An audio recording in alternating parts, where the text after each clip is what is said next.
Choose 3 analogous colours. That's colours next to each other on the colour wheel. Remember to use your dabby, dashy kind of little curls to blend the colours. Don't forget to put your name on the top of your piece of work.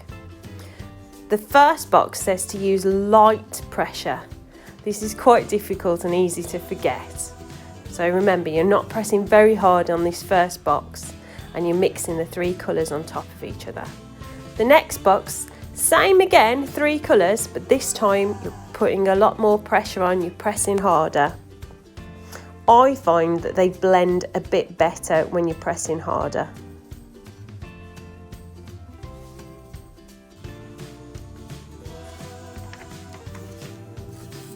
In the next box, we're just doing some very heavy strokes with the oil pastel.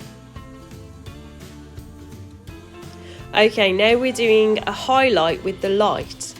So you want to find a white and then you're doing your little curls with one other colour. So it's just white and one other colour. I've decided to do it so it's white going up into the darker colour. Then on the next one, you're doing the same again, but this time we're using black, so we're creating a shadow.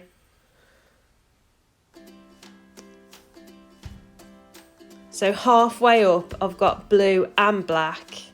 At the top of the box, I've got blue, and then at the bottom, it's just black.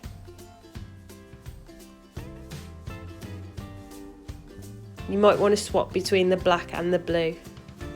Stippling. Just a bit like dots. If you were painting, you'd just be dotting the paint on. I'm going to use the 3 different colours though that I've been using. And then we're creating an ombre effect. It says to use red and yellow. So I'm using the yellow at the top of the box and the red at the bottom. And as they overlap in the middle, it should create orange as they blend into one another. So I'm not actually going to use the orange, but the 2 colours together will mix and create an orange. And then I get that nice effect of yellow merging into orange into red. And then it's blue and yellow. The same again, they'll mix in the middle. I don't think, mine haven't come out very green, but it might be the light blue that I've chosen isn't so good for making a green.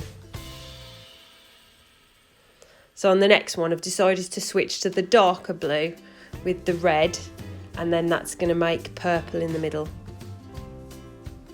Remember, you're leaving some little bits of gaps of white in between, and that's so you can add the other colours in there, so you can get them all mixing together.